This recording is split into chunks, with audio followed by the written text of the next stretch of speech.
La culture du viol, c'est pas du tout de dire que le viol est impuni dans la société, qu'il est valorisé, encouragé, encensé, pas du tout. En tout cas, de dire qu'il n'y a pas de culture du viol parce qu'il y a des lois qui punissent le viol maintenant, c'est quand même un petit peu de nier le principe même de culture. Parce que la culture du viol, qu'on pense qu'elle soit encore présente aujourd'hui ou non, on peut pas nier qu'elle était vraiment très présente avant. Je veux dire, il y a des films qui représentaient des femmes qui se faisaient violer au KLM quand elles étaient bourrées, voilà, et c'était pas du tout considéré comme un viol dans le film, c'était vraiment une comédie le film, genre une scène comme une autre.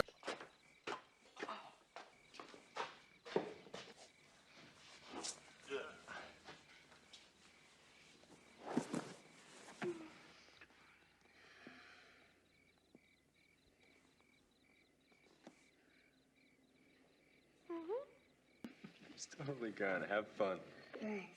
Et la femme joue ça sans se rendre compte elle-même. Enfin, il y avait vraiment une culture du viol qui était intériorisée avant, encore plus forte que maintenant. Et le fait de dire qu'il n'y a plus de culture du viol, qu'il n'y a pas de culture du viol parce qu'il y a des lois par rapport à ça maintenant, c'est vraiment nier le principe que la culture, justement, c'est ça. La culture, c'est tout ça. C'est tout ce qui se transmet, c'est toutes les perceptions, toutes les idées reçues, toutes les choses un petit peu implicites, tout ce qui fait la mentalité des gens. Et on sait très bien que la mentalité des gens, ce n'est pas juste les lois. Qu'il y ait des lois ou pas, ça change pas. Il y a une culture qui est là, qui a été là et qui persiste, et ça ne part pas comme ça juste parce qu'il y a une loi. Ensuite,